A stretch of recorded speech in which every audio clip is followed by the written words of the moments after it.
Time having arrived, I call the meeting of the school committee to order for today, Wednesday, September 4th. Please rise and help us salute our beautiful flag.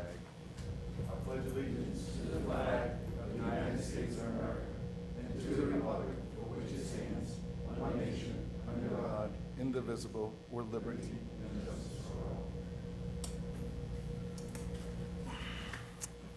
Well, members of the school committee, the invited public, please welcome to our, actually my first meeting. I was here previously sitting in the bleachers, but this is actually my first meeting up here, and first of all, and welcome. And I guess we don't have any hearing of the visitors. Having none, I would like to move to the consent agenda, and I think it's usually routine that we take them all together unless a member wants to pull one of the items off. If I could take item C. Item C, okay. All right, we shall take item C out of order. Make a motion to approve. A motion has been properly made and properly second. All those in favor? All those opposed? So moved. Do you have any communications? No? I think we're right down to. Yep. At this point, I would like to, we have to discuss item C, right? You have the floor, sir. This will be quick. All I wanted to ask is if. So why did he make a motion to approve? Except for C. Oh, accept C. Okay. Say that again, because I didn't quite hear. So, yeah, if, all I wanted to ask is the media week conference we're going to, I just wanted some information about the conference. I don't recall the details of it, so I just wanted that in the. Friday's packet? Sure. Yeah, Yep. that's the only reason I took it out of order, was just a request. We'll get that from, I think we have it at the office, but Principal Burns will get that to us. We'll have it in Friday's packet, no problem. Yeah. I could make a motion to see it. Second, item C. A motion has been properly made in second. All those in favor? All those opposed? It carries. At this point, I'd like to turn the meeting over to our Deputy Superintendent for his report. Thank you, Mayor. I appreciate that. I'll start with yesterday. Our teachers returned for our first meeting at the convocation. I want to thank Mr. Bath for being there, Mr. Minicello for leading us off and speaking to the teachers and setting the tone. We had a great morning here at the high school. I want to thank Kim Gibson and the teachers that were all there yesterday. Everybody was great. I think it started everybody off on the right foot coming back from a nice summer vacation.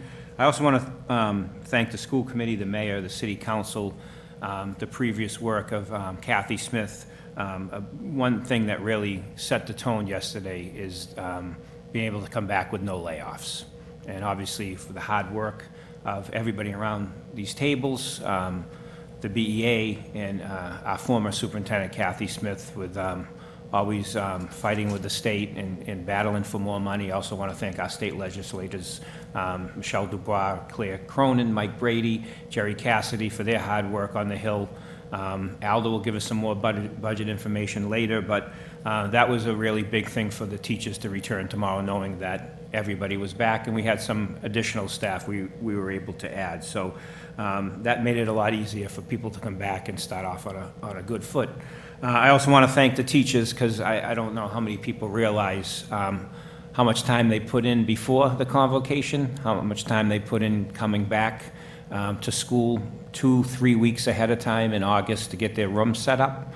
I don't know, especially if you've ever been around an elementary classroom, how much work that goes into setting those rooms up, and in all the levels to make the rooms welcoming to the students and comfortable and inviting to students and parents. So I want to thank them all for the hard work they usually don't get recognized for, of all the time they come in on their own summer vacation to set up their rooms. So I thank you for that, and also the money they spent to really decorate their rooms nicely. So again, I just want to say thank you. I want to next start off with, also I want to thank Steve Forts for yesterday's music at the convocation. Mr. Forts did a great job as the DJ. He and I had a lot of fun doing yesterday's show, as they call it, and he was great. So I really want to thank him. I want to thank Michelle Bolton and Kevin DuPont for helping me put the, the show, the PowerPoint together, and it really worked out well, so we appreciate that. So I want next to talk about the first day of school, as today was our first day for our students in grades 1 through 12. Our kindergarten students start on September 16th.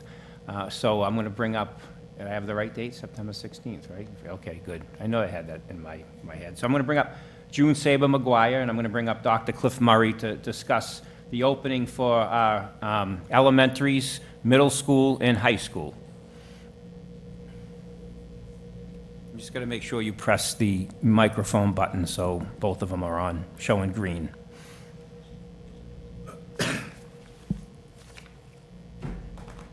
Well, before you start, let me just read a couple of notes that I forgot to do. So today, so our enrollment right now, as we stand of September 4th, is 16,295. Last year's figure was 16,085. So as you can see, we are up 210 students, which is good news. Attendance for today was 14,744. That is, I'm sorry, 14,774, and that's lower because obviously our kindergarten students haven't started yet, and that's usually between 1,200 and 1,300 students. So right now, again, we're 112 students above where we were last year. Registration is still taking place at our parent registration center, so parents can come in during the day, parents can come in at night. We have night hours to continue to register their children for school if you're a Brockton resident. Chief Academic Officer June Saber McGuire and Dr. Soraya DeBarros and Marcia Andrade Serpa are working together to make sure we're watching our numbers, our class sizes throughout the district. They're working with our principals to make sure that in June we'll go over the class sizes that we have at our elementary level, but they continue to monitor that as more students register. So our buildings were ready to go. They're in good shape. The air conditioners in every classroom obviously are a big hit, and especially when it was a little muggy today. So those have worked out well. I want to thank the facilities crew and the craftsmen for all their hard work. Transportation, always the first few days, is always running a little bit late. More people will drive their kids to school the first few days, so it takes a little bit longer for the buses to get out and about. So we were running about 20 minutes behind at the end of the morning and in the afternoon. So overall, though, the transportation went very well. We are running 54 buses, 56 vans.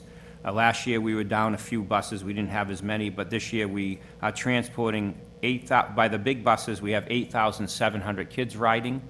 And for the vans, right now, we have 1,040 kids riding to school, and that's door-to-door transportation. We want to thank our custodians who also work as our crossing guards. We have 126 traffic crossing guard posts across the city for all tiers. So, and you obviously, school committee has always continued to put money towards the crossing guards to make sure our kids are walking to school safely, using the crosswalks, and it's not cheap, but our guys do a great job. They're guys and ladies do a great job. They're always out there no matter what the weather is like through the winter, and it makes a big difference. So there's 126 crossing guards across the city for all three tiers. And then Aldo will come up and talk about the school lunch program. But I also want to thank Lieutenant Vidaro and the school police for their help today going around the city with traffic. We have 11 school police officers, and then we have 12 if you include Lieutenant Frank Vidaro, who's a Brockton Police Lieutenant, who is our commanding officer. And we have 3 school resource officers working with us, and we're about to add our 4th.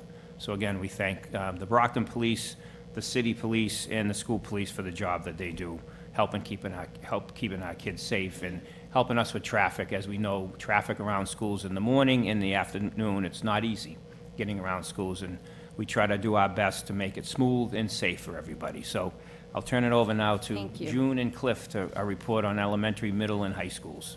So I think I'm starting with elementary, Dr. Murray. You okay with that? Go right ahead. Ladies first. Thank you. So I just want to say I was in several schools today, and one of the things that was really evident was that Superintendent Thomas's message yesterday at convocation of work hard and be nice to people was really evident. And it was something that I heard in lots of places, so I think that's important for you to hear, Superintendent Thomas. Lots of teachers actually approached me, and principals, assistant principals. I'm sure you'll hear more about that from our school committee people that were present yesterday. I also want to say that I talked to one principal who told me that Superintendent Thomas visited her school, and that apparently the children asked if you were on TV. So apparently you were quite a hit in that school. Channel 56 was the channel? I told him it was on Channel 50, because I remember Channel 38 and 56 when I was a little kid. So the kids were pretty excited that they had a star visiting their school. But I remember that. Yeah. I also want to say in several of our elementary schools, I think it's worth noting that we have new principals. 3 of those schools have principals that are veteran to our city, including the Angelo, the Downey, and the Arnone. The Angelo, we have John Kelly. At the Downey, we have Colleen Proudler. And at the Arnone, we have Carol McGrath. So those are principals that are veteran to our system, but are new as principals in those schools. And at the Raymond School, we have Melanie Hart, a principal who's new to our school as a principal, but was a former assistant principal. All had successful days and reported by the end of the day that they had felt really confident about the opening of their school. So as far as enrollment is concerned, we have been, as Superintendent Thomas mentioned, we have been monitoring it. Kindergarten, we're still not really able to talk about the numbers because we'll see registrations will increase over the next week. Currently, we have 993 students registered for kindergarten.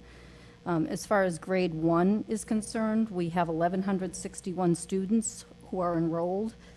The average class size is between 24 and 26, so some on the lower side, some on the higher. We've frozen class sizes in several places once we see them reaching those higher numbers.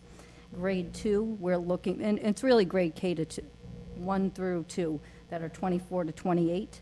Grades 3 to 5, we're looking at 24 to 28 right now. That's the average class size. Again, some are on the lower side, none are higher than 28. Except we have a few of our sheltered English immersion classes, particularly our primary classes at the George School. We're watching very closely, where we have kindergarten and first grade classes of 30 plus. So we're being creative about the ways that we're assigning those students, and we're going to be meeting in the next day to talk about some possible solutions to that issue. But overall, class size is pretty, I would say, it's consistent across the district, and we're going to continue to monitor it over the next few days, and few weeks, really. And I think that's it. I'd like to echo some of June's comments. The slogan, "Work hard and be nice to people," appeared mysteriously throughout the Brockton High today. Teachers took it upon themselves. It was nice. The superintendent paid us a visit as well. And without any prompting from any administrator, the message hit home. And I think that was evident yesterday in our lunch after the meeting, and clearly in the hallways, common areas, and classrooms today. So kudos to Superintendent Thomas. I'd also like to thank the school police. Brockton High can be kind of hectic, and they had a nice setup for the additional traffic today. We worked very closely with Lieutenant Vitaro, Sergeant Vaughn, so thanks to both of them. Our custodians, we had virtually all the summer programs at Brockton High this year, so they didn't have a big window. John Talbot and his crew were able to get the place in shipshape in about 2 weeks, along with my colleagues in the middle schools who couldn't say enough nice things about their custodians and what they did in their buildings as well. So a nice job by them. And then grounds, a thankless job with the weather we've had, but the high school looked sharp around the stadium, was picked up, looked good. And I know the principals that I work with were also thankful for the work there. As school goes, I want to thank the school committee, Superintendent Smith, Superintendent Thomas, for the work last spring. It was very evident having the teachers that retired replaced and some of this additional staff in our building. It was very clear the impact that it had on the atmosphere and the sense of safety that I think everybody kind of feels with extra adults in the building. Not that there's issues to be concerned with, but it's just nice to see, instead of 2 adults in a cafeteria, 5. And I think the students appreciate that as well. So thank you, because I know that, you've struggled with budgets these last few years. As far as numbers go, the middle schools had a 95% attendance rate today. They have a little over 4,000 students across the 7 programs in 6 buildings. In the high school, our attendance was a little lower at 93%.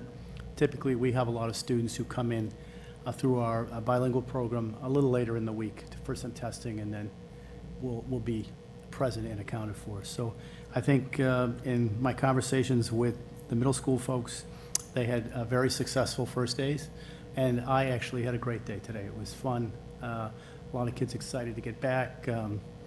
All excited about Spirit Day on Friday, and of course, it's our first home football game, which starts at 5 because of the Triple E threat, and it's black and red. We'd also ask, we're partnering with the Charity Guild to do the can drive again. Last year, we collected over 3,000 cans, so we're hoping to get 5 this year, and the game's at 5, and so we invite everybody to come and watch the Boxers against Duxbury and bring a can for a good cause and help the community. That's it. Thank you, and then we'll entertain any questions if you have any questions about the opening today at the levels. Just one. What was that saying, Superintendent? So work hard and be nice to people. It's a very simple slogan, but it really hits home, and I think for the most part, that's what the staff in Brockton has done for years, but it's nice to see it up there, the kids see it, and I think it resonated with our students too, so it was nice. Teachers and kids were really excited to be back today. Fun day.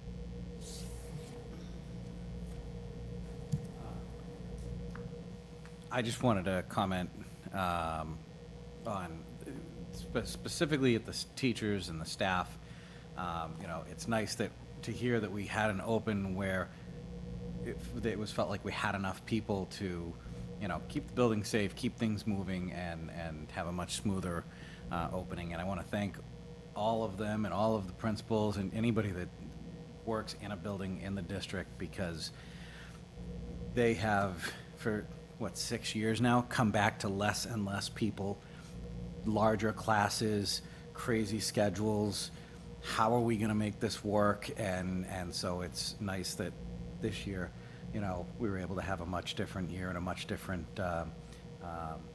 environment for them to come back to. And I appreciate all that they have done to help us get through, what we've had to deal with the last 4 to 6 years. So I just wanted to say that. They were great, and I think they're happy too. I'd like to make a comment as well. On the actual presentation yesterday, I wasn't sure whether I was at the Brockton Auditorium or Comedy Central. I thought yesterday's presentation was absolutely wonderful. And I'm going to add a comment. I thought both you and Tom, I wasn't sure who the straight man was. The music was off the charts. It was really good. Brought me back to my early days. But there's one thing that is always impressed me about presentations, and what becomes apparent about presentations is if the presentation is good, people will hear what they see. And yesterday they heard what they saw. So what you did yesterday, Michael, was Superintendent Thomas, sorry. We go way back, so. Yes, yeah, right. Michael's fine. What I saw and what everybody else in that auditorium saw was magic. I think you created magic in that auditorium yesterday, and then it filtered out to the rest of the schools. So, and I think what you did was fabulous. Thank you. I really So, appreciate it. okay. Thank you.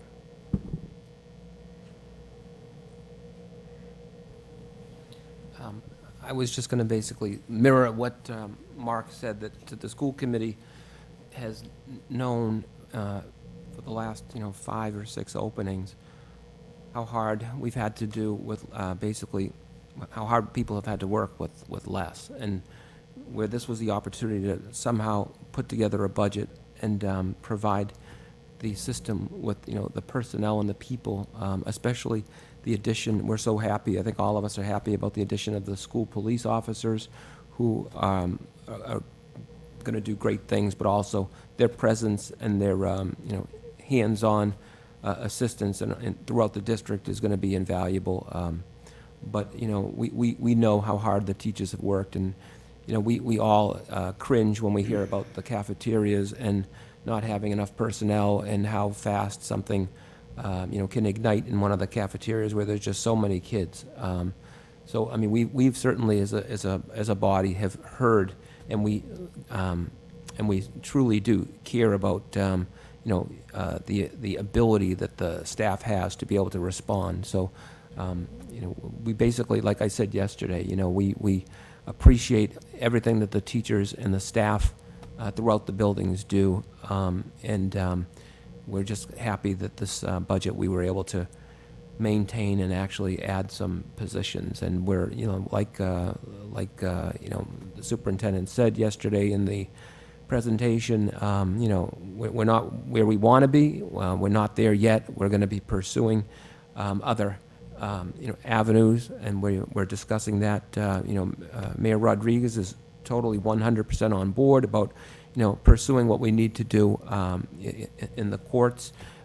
So, this fight is certainly not over. This is not where we want to be, but we feel, better than we did certainly last year at last year's opening. So, thank you.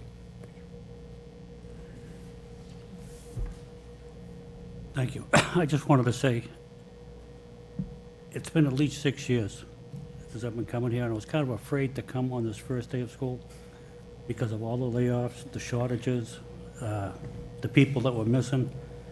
This year felt great. It was nice to hear a report that everything went well. I'm just guessing the transfer, you didn't say anything about that yet. That transportation was, again, the usual, does go behind the first 2 or 3 days, first 1, 2, 3 days of school is always, it runs between 15 and 20 minutes late. We were on time. The high school ran on School's time, great. and then there was some, then it was delayed a little bit at the middle schools, and We'll then, go first. then the elementaries. And a lot of people like to take pictures the first day of the kids getting on the bus, so that delays it a bit.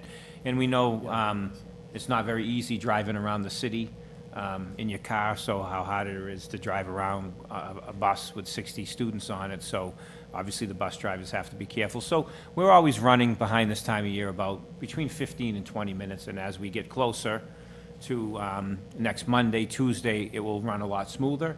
And then we start kindergarten again, it sets it back a few more minutes, and then a few days go by, and then that starts to run smooth again. So again, we want to make sure that if there are any issues, that that parents are calling the transportation line, so they make sure they tell us. If anybody out there is driving around and they see something that doesn't look right for a bus, the way the bus driver is driving, or if they feel like something's unsafe, we encourage them to make phone calls to us, and so they can inform us, so we can make changes all the time. And again, and school police are always checking our bus routes and making sure our buses are, following the regulations and the rules of the road, and so that's a big help as well. And with the extra officers, that helps. So we run a little bit behind this time of year, but overall it went pretty well. It was nice to come here today and have normal class sizes. It was only like a year ago, I was at the North Junior High, and there was a history class, 45 kids in it. Oh, yeah. Almost fell over. Yep. I don't know if it was Couple of last year or the year pockets of before. big classes. Yeah. Yep. Last year.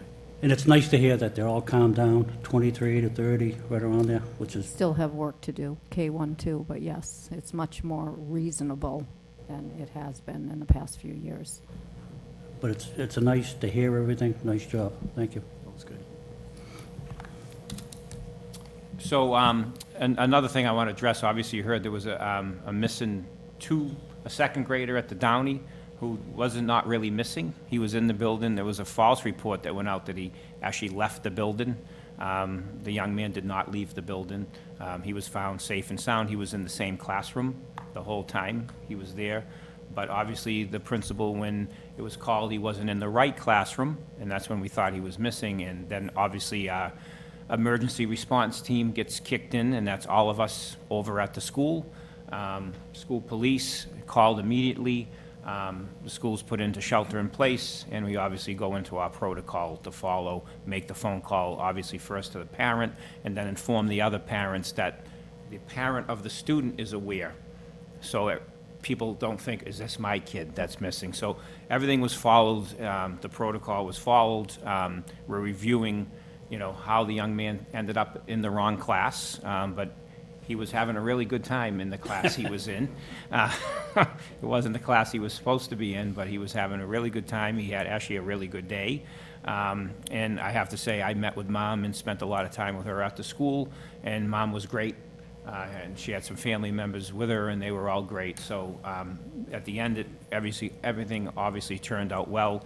The student was never really missing, never left the school. He was in the building safe and sound the whole time. But again, we'll have to look at our procedures, our protocols to make sure when we're taking attendance, especially on the first day when we're all learning new kids, and make sure that, all the protocols are in place. But everybody at the school did exactly what they were supposed to do and went into the protocol that we go into when we notify. We never can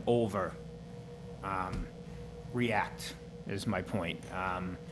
School police were there with plenty of cars and plenty of help, and everything kicked in. And again, I never want us to overreact.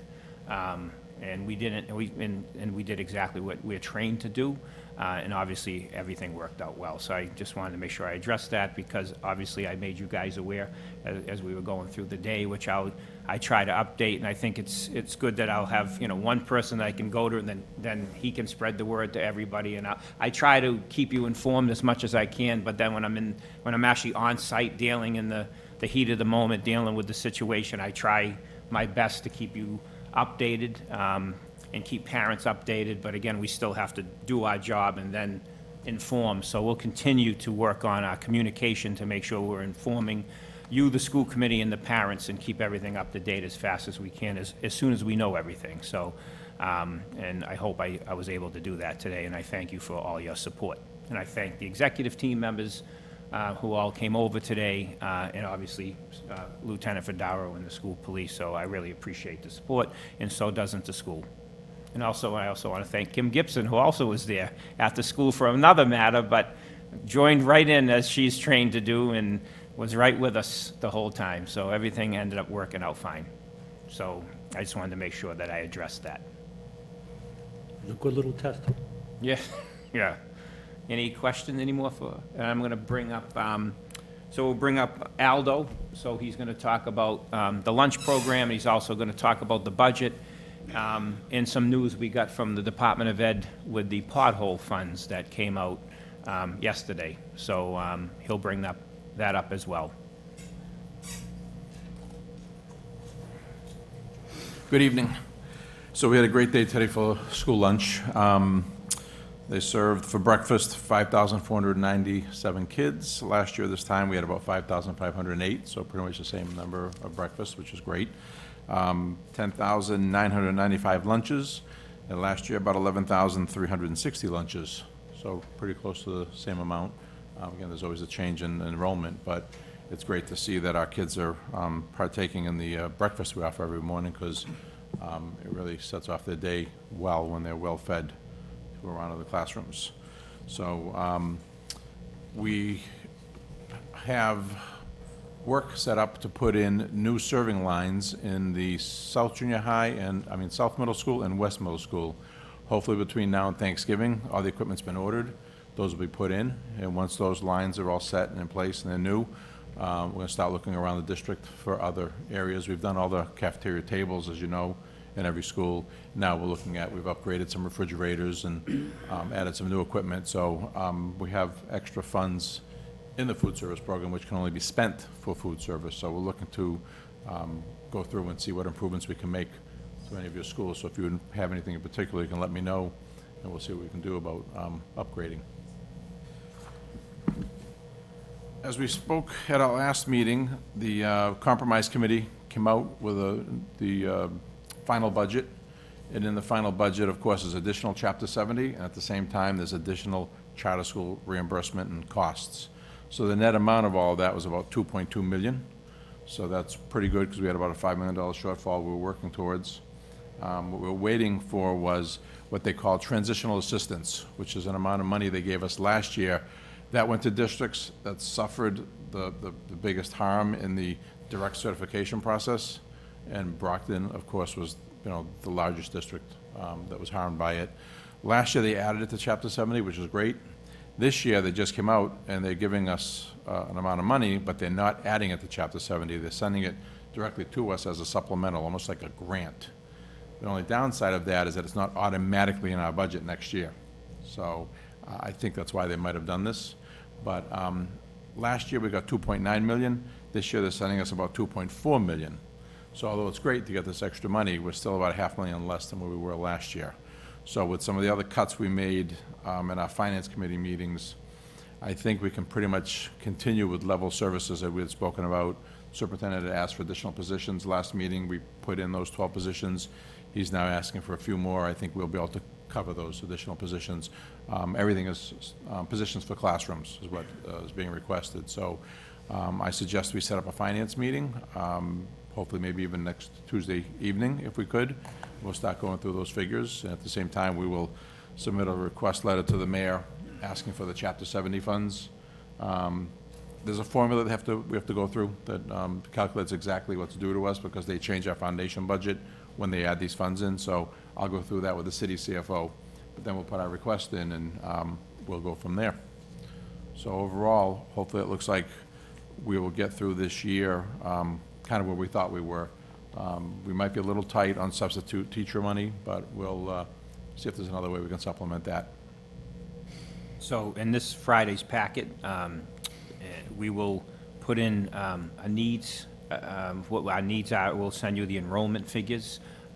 We'll give you the numbers, so if we can plan a finance subcommittee for next Tuesday night, you can see where I'm going to recommend that we add a few teaching positions to lower class size, and obviously with the move from the closing of North, our middle schools, other middle schools have gotten a little bit larger, so there's a couple of pockets of requests that I have from a couple of principals, but obviously with your approval, but I want to make sure you make informed decisions on the number of positions that we need, so we'll give you the enrollment figures, and June will put a memo in about the elementary needs, and I'll put the memo in as far as the middle school needs. Right now, Dr. Murray tells me at the high school, he's in good shape, and right now does not need additional positions, but I want to look at middle school, I want to look at elementary, and I also still want to look at adjustment counselors, which I think is very important for the district and the work that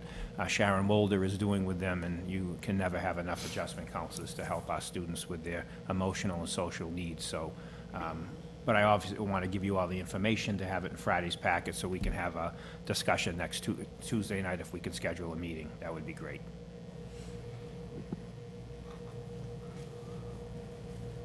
Just one question on the North Middle School. Is it definite that that is going to close, or has it been approved? that Well, the- right the now, funding- I was going to actually bring that up under new business, but the MSBA did send us an email, and Dr. Cobbs is our main contact, so they will be coming out, and you'll get an invitation, Mr. Sullivan. The MSBA is doing their first visit to North on October 22nd. So they send a team to North of architects, a couple of engineers, and some members of the, obviously, that work for the MSBA. They'll walk the building with myself, the principal, Dr. Cobbs, Ken Thompson. We also have our HVAC person on site, and they just go through the building top to bottom to look at whether it's going to be eligible to move forward in their process, which I believe it will be at that time. And at that time, they should give us a timeline on the next steps, because then if we get accepted into the program, we would then go back to the city council and the mayor and ask for appropriation for a feasibility study, and that's when they actually hire an architect, bring an architect in to actually evaluate the building and put a price tag on what the renovation costs will be. So they gave me a timeline. I asked when they called on to give me the October 22nd date. They said that probably by sometime before the end of the calendar year, around the holidays, we would know whether we'd be accepted into the feasibility study. If you're accepted into the feasibility study, then you're pretty much entering into an agreement to actually have the building renovated. And again, I spoke about this before, if we don't get the grant, then we'll have to come back together as a group and figure out whether we keep the building closed for a year or two and maybe do some in-house renovations like we did at the Barrett Russell. The ideal situation, obviously, would be to get the full renovation through the MSBA. But if for some reason we don't get that grant, which is always a possibility, we'd have to have the conversation about, you know, what would we do going forward about North. Because I obviously don't think we can keep it closed for that long if we're not going to get a full renovation. But I'm confident we have a good shot at the grant. And I also have spoken with the mayor, and a big part of the grant from the MSBA is they also help us do the fields outside. We would really be looking for a turf field over there that could service soccer, youth football. It could just, so many programs could take part, city programs, school programs, youth programs, to use a turf field. So that would be a major part of not only renovating the building, but also, you know, it's a large field. It's one of our nicest fields in the city. It would really help out the neighborhood as well, having a nice turf field there, and really take the pressure off trying to find fields for everyone to play on, and there's nothing like the artificial turf. So that's a big, obviously big part of the renovation, which would be great if we were able to get it. So we'll know a lot more on October 22nd, but we'll have to make decisions going forward once we get past that date. Thank you.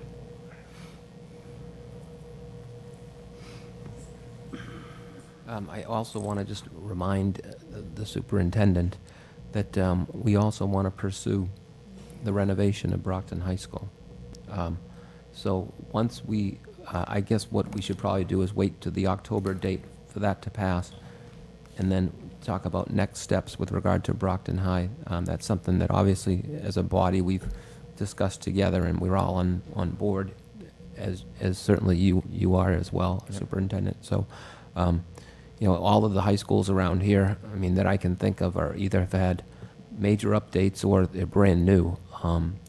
And it's definitely time for Brockton High School to, you know, get a refurbish and or a complete renovation, building by building.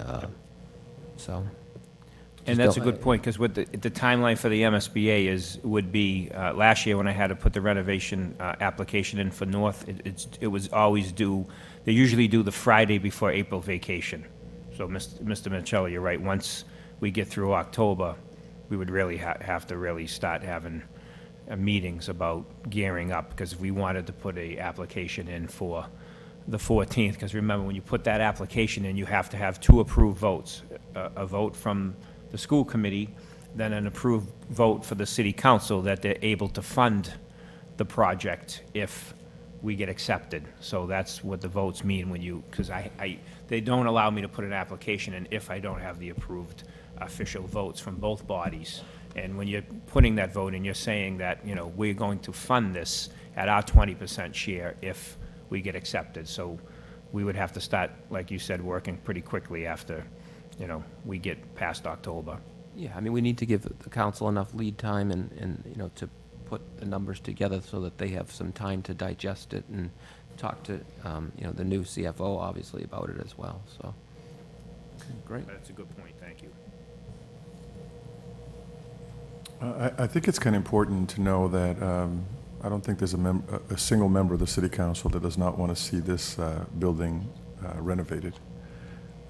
And at least for the 4 months that I'll be in the mayor's office, I too feel the same way. But, you know, next year, with, you know, going back to the council, if I get reelected up there, it's something that, you know, as a pupil, a former pupil of this building, I mean, I graduated a few years ago, so I know how long it's been since the school has been operating. So I can just reassure the members and the superintendent that I don't think you'll have much of a problem in terms of getting the support from the council. And I think the CFO and I actually have had a conversation in terms of, you know, how to go about. We got some debt that's supposed to be maturing very soon, and I think we'll be able to do that, and, you know, and not actually having to go back to the taxpayers and ask them for additional money. So we should be able to do that as a city on our own. So, I mean, that's, and you're looking at, you know, perhaps a year, a couple years or so. I think we should be able to do that. Yeah. The good thing about the one positive about a school this size, it would be a full renovation. They're not gonna, like these other schools that you've seen built, West Bridgewater, East Bridgewater, they've had the field space to build a new school while the students are still attending the old school, but here we're not gonna have that option. So this would be a 5 to 6 to 7 year renovation project, which would benefit the city that, you know, you're funding this over time and not coming up with it all. Like for a roof job, you have to come up with that money all up front and pull the bond, but this being a renovation project that would, you know, probably be somewhere between 150 to 200 million dollars, you would see that over a 6 to 7 year process, because you would keep the kids here going to school and then renovate as we, you know, move kids around in buildings and, you know, and obviously do the fields, the gym. So it's obviously be a major project that would have to be very well, you know, planned out. But what I think with the timeline would help with the financing as well, so. Well, just to comment on that, part of the plan is basically to add another building, a STEM center. So if we first constructed that additional building, then that would provide us with enough space to shut down a building, renovate it, bring that building back up, renovate, shut down another one, renovate it, and just sort of go around the whole school. So I think that would work, and like you said, it'd be over a number of years because, you know, it's not gonna, unfortunately, it's not gonna happen all at once. But the other thing is, and I'm sure all of us know, and the citizens of Brockton know, this school is used by a lot of people, not just students. This school is used 7 days a week by all sorts of groups, all sorts of adults. You know, Saturday mornings, there's adult groups using cafeterias.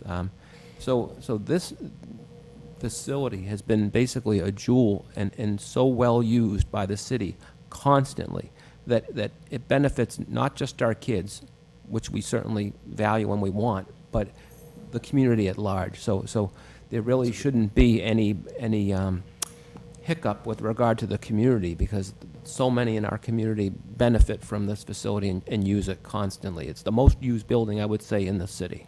So. Good point. So what's the reimbursement on that? So is it 80/20?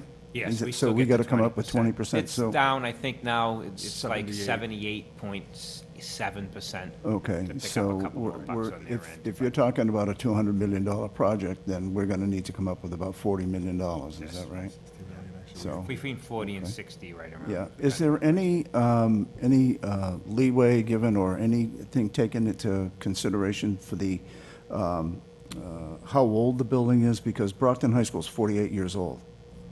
Okay, so, you know, you're reaching, I mean, and nothing has really been done here except for maybe a It's roof here or a cosmetic roof and there. roof. It's been all cosmetic.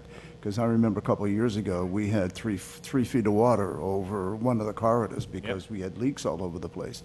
And we've only ever done Band-Aid approaches to this. So I'm just wondering, you know, if the age of the building will be taken into consideration when you go for the funding stream.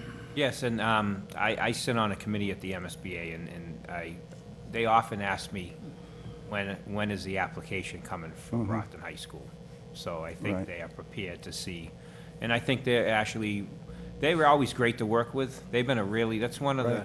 that's a state agency, has always been a pleasure to work with. They always provide you with a lot of support, and I think they're waiting for us to put the application in for Brockton High, I really do.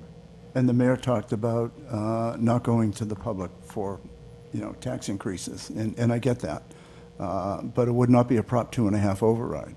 It would be a debt exclusion, because there is a big difference between a Prop 2.5 override and a debt exclusion. Correct. A debt exclusion is used solely for the purposes of building this high school. And the money cannot be used for anything else. Whereas with a Prop 2.5 override, after the first year, the money goes into the general account. So let's be clear about, if we do have to do that, which I hope we don't, if we do have to do that, then it would be a debt exclusion, which is like a mortgage, and it goes away after a certain period of time. Yeah. So- And that's exactly how East Bridgewater, Holbrook, Yeah. Westbrook, that's exactly It how goes they away. did it. And the burden to the taxpayer is not a lot of money. It really is not. So when you take a look at it, because we looked at this back in 1999 when we wanted to do the entire school district. I think you probably remember, I chaired that committee. It was a $187 million project to fix the high school and redo all of the schools in the district. And we had to come up with $18 million for that. And we included a technology wing onto the high school. So, but it was a debt exclusion and not a Prop 2. Because I don't want to scare anybody, say, oh, here we go with another tax increase. Well, it's not. Okay, and it's not attached to the base. So we're good with that. I just wanted to make that plain and clear. But this building is 48 years old. Oh, yeah. Okay, so anyway, Yep, thank you. thank you.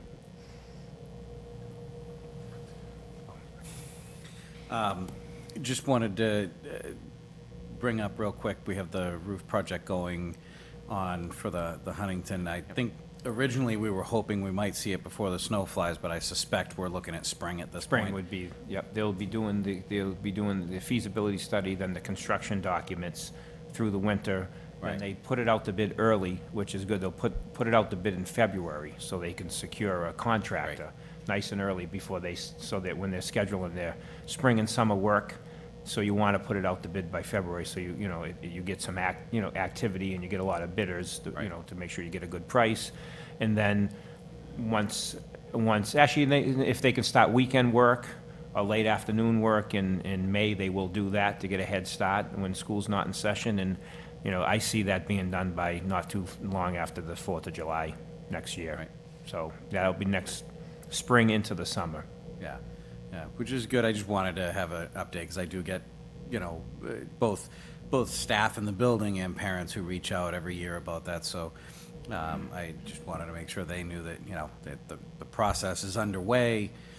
Unfortunately, these things are sometimes slow, but, we should have this wrapped up hopefully, late spring, early, or summer next year. So it is happening finally. Oh, yeah. Yeah. So, great. Well, and thank you for all the work you have done. And obviously, you and facilities will be involved in, yet to do many things to make that happen. So I appreciate the time that's going to take from administration. Thank you. I have a question. I have a question for you, Aldo. In enclosure 5, you gave us these numbers for the request authorization to submit to the Department of Education FY 2020 request for federal entitlements. I only had one question, and it was for early childhood special education entitlement grant. I looked at that figure, and that, for me, seemed kind of low. It's $107,620, where a lot of the other grant proposals are probably 5 or 6 times higher than this. And I was just wondering, is that what we're allowed? Is that what, under the grant proposal, is that all we can ask for? Or is that what we need? Usually when they're an entitlement grant, it is what we're allowed. Okay, So Okay. some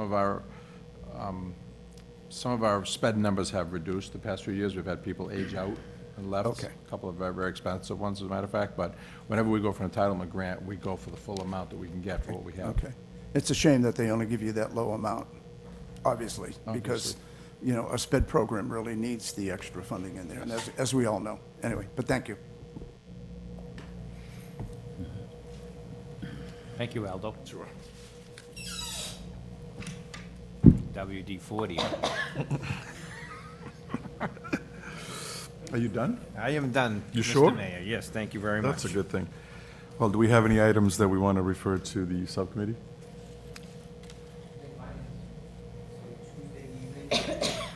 Tuesday evening, what works for everyone? What time? What 6 o'clock 6 o'clock? at the Arno. 6 o'clock at the Unknown, next Tuesday night, Ms. which is Campbell will make sure the that it's available. If not, she'll 11th? come up with another location, but we'll, The 10th. Tuesday, September 10th, 6 o'clock at the Unknown. Perfect. good. And we'll make sure you have all your information in the packet. Awesome. Do we have any unfinished business? Anything that was left over from the last time? Nothing? Nothing. Nothing. Any new business? You said you had a couple things for new business. Yeah, I just want, Dr. Murray already mentioned that, but Friday's football game versus home opener versus Duxbury, and bring some cans. You can bring at least 2 cans, you get in free. And it's for the Charity Guild. It's Black and Red Night, so we hope everybody can make it. Again, it's a 5 o'clock start against Duxbury. I also wanted to bring up Choose Brockton brochure that Superintendent Smith and Michelle Bolton and the team last year spent a lot of time on last spring. It is finally finished. It came out great, and this is now going out throughout the community. So when people are thinking about choosing Brockton to be residents of Brockton or bring businesses into Brockton, there's a really nice brochure that people can learn a lot about our school system. So I want to commend former Superintendent Kathy Smith and Michelle Bolton and the other people that worked on this. We really appreciate the hard work, and it really came out good. So I just wanted to mention this. And we have met the schools, we have met Central. They're also available for realtors and businesses to have. So if we can get the word out, and we'll make sure everything gets on the website as well. So I just wanted to mention that. Might want to drop off a couple of them at the chamber and other places. Yep. Linda will remind me to do that tomorrow. I'll take a walk over. Thank you. Anything else? Oh, Yeah, I'd like to acknowledge somebody. I was perusing Facebook, and I saw that this young woman by the name of a 5th grader from Bridgewater, her name is Fallon Smith, and she happened to raise $700. She's from Bridgewater, and she happened to raise $700 for school supplies and other materials for the Hancock School. So I was just wondering if there was any way that we might be able to reach out to this young lady to bring her in here and give her some, I mean, she's from another school district, and she raised this by herself. It shows a picture of the principal, Principal Shaw, on the Facebook page, and her softball coach, who is also an administrative assistant at the Hancock, and that is Laura Kane. So, but this young woman, again, from Bridgewater, decided to help out a Brockton school. So I'm just wondering if we could have some sort of special acknowledgement to this young lady, give her a certificate or something, have her come in and, have a picture taken with the mayor and with the superintendent. And I think that might be a Perfect. nice sort of thank you for this young woman. So I think that's the That'd least be we can okay? do. Yep. we'll Okay, invite thank her you. to Thank you. Thank you for bringing that up. our next school committee meeting. Yep. Yeah, so, Mr. Menicello, the mayor has this one. So I'll let the mayor do this under new business as far as referring to the next school committee meeting. Well, since it's here, we might as well talk about it, right? As you know, the normal school committee meeting would be on the 17th. And the 17th is technically election day here in the city, so we are recommending a change to the 18th, which is the Wednesday, the 18th, right here at Brockton High School, unless anybody has a major problem with that. We need a motion on this? Yeah, we'd have to make a motion, yep. Can I entertain a motion that we change the meeting from the 17th to the 18th? I'll make a motion. Motion has been properly made in second. All those in favor? All those opposed? We'll move it to the 18th. Thank you. 7 Be the o'clock same here. time, Same time? 7 o'clock Same here time. at Brockton High, and we will invite that young lady. And there's also one other that came to Central that Michelle knows. There was a lady that came by with some backpacks to donate. We'll also invite her as well. So we, thank you, Yeah. Mr. Bath. We may want to have the principal here or Yep, something. we'll invite and- the And her principal of coach, school. Laura Kane. Yeah, Sure. That might be a good thing, too. Yep. Thank Yeah, We'll send them invitations, thank Yeah, you. let us know the information as well, too, so we might do like a city citation form as well, too. I mean, it's kind of nice to bring our city Perfect, into yep. the other communities as We'll, well. so. we'll send the information to Tobias and Nick. Sure. Yep, thank you. Madam Asek. I just wanted to take a moment to just acknowledge a couple items that I have. I had the honor of, actually the pleasure of being at Brookfield and Ashfield this morning to welcome the students. This is one of the times that I really enjoy being there. and I just want to thank them for having me. Not only did you see smiling faces with the children, but the teachers were excited to be back. Their energy was contagious. It was unbelievable. Even out in the parking lot at Brookfield, they had music, and I guess that they have that every morning to welcome the students, which is wonderful. Get them in there, get them in a good mood. So thank you to both schools. Wishing everyone an amazing school year. And then we have a couple of things I just wanted to mention. Since Judy's not here, I know that one thing that was a little different, and I love this idea, the Mary Baker School actually set up, I think it was like an invite, it was on Tuesday, September 3rd.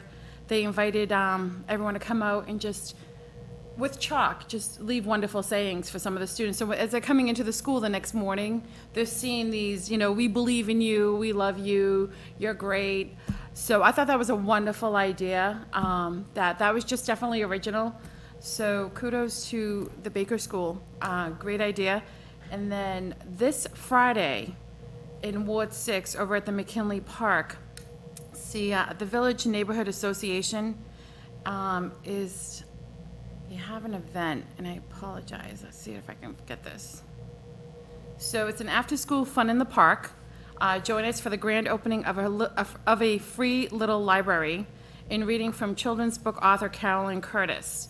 They're going to have some crafts, some face painting, balloon animals, games, snacks, and more.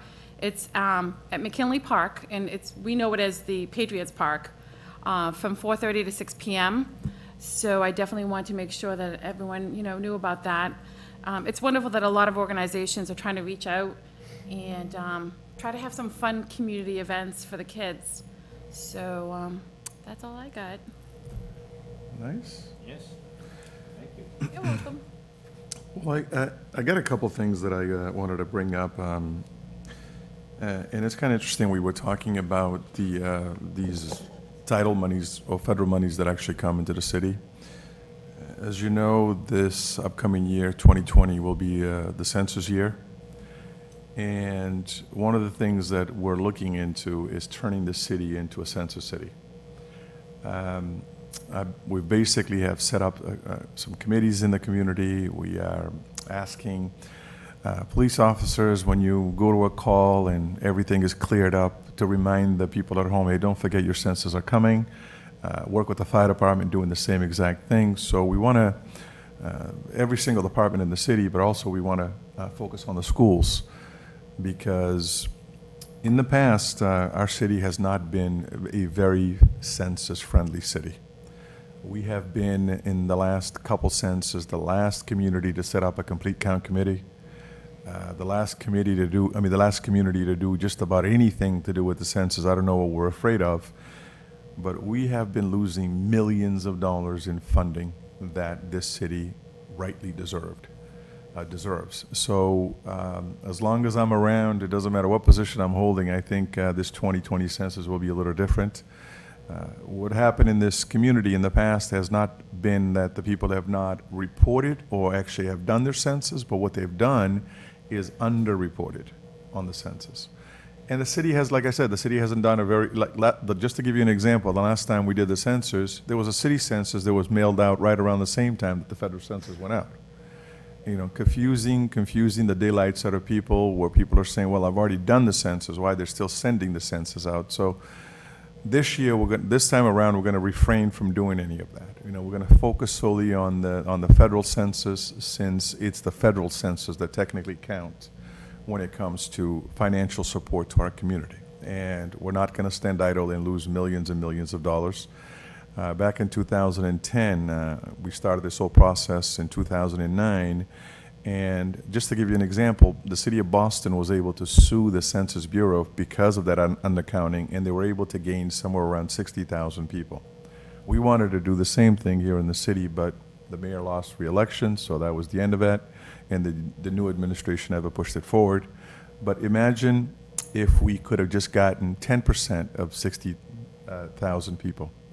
10%. That would have brought us over the 100,000 plateau, and those numbers changed drastically for our community. So I'm going to ask everybody, it doesn't matter if you're in the school committee, if you're a teacher, a cafeteria work, a police officer, anything that has to do with our schools, to encourage our, our children and their parents to do the census, to take the fear off the census and encourage people to participate in the census, because it means survival for communities like Brockton. These other communities are doing well because they get the funding. I mean, think about this. The city of Lowell has the same demographics as Brockton. They're in the books as far as their pupil population, the school population, for 15,600 and something students. We had last year or the year before around 18,000 kids in our school system. If Lowell with 15,600 students is in the books for 108,000, how can Brockton with 18,000 students be in the books for 94,000? I mean, I know I don't have an MIT degree, but I did graduate from Brockton High and a couple other places.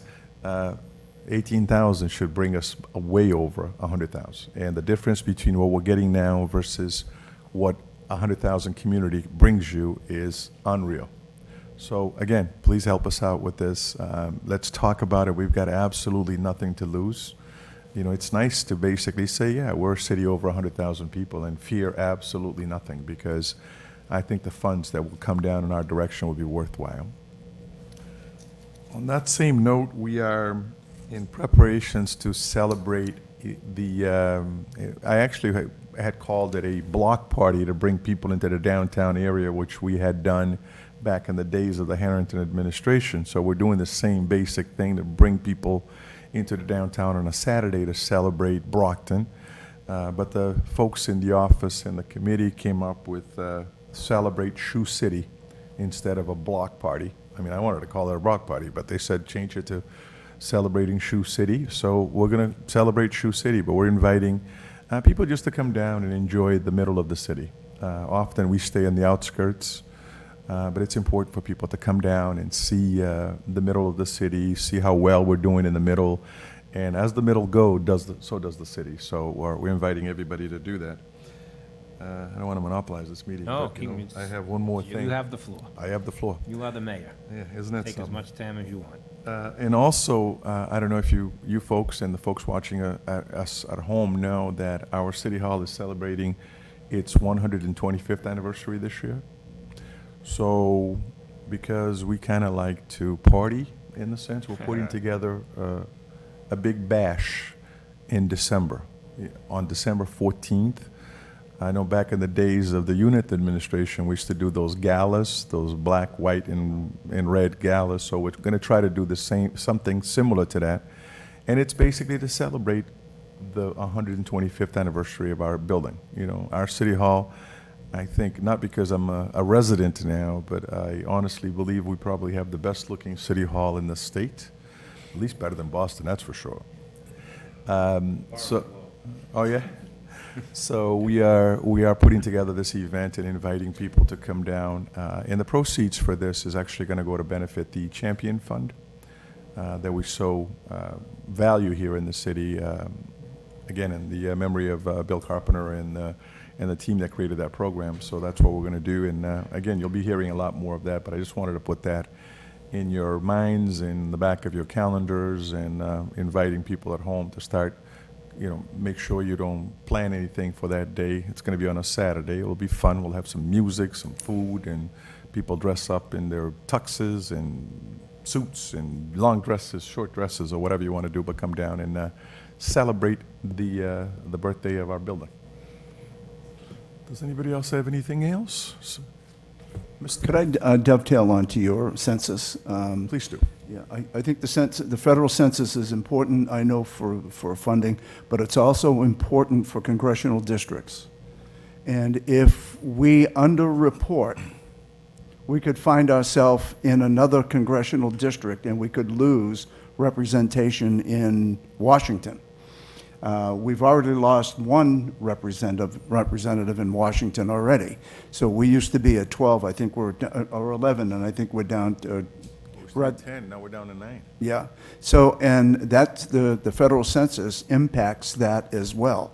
So we have to be very cognizant about that. So it's not only money, but it's also congressional representation that could also lead to more funding for the schools. And our congressional delegation has been pretty good to us. Steve Lynch has been pretty good Thank to you, us. thank you for so. saying that. Thank you. Anyone else? Come on, you gotta have something. No one else? Everything else from the, Mr. Superintendent? We're all set. You sure? Thank you. Yes. Well, do we entertain a motion to adjourn, or do I do not need one of those? Motion to adjourn. All those in favor of adjourning? All those opposed? The meeting is adjourned. Thank you very much.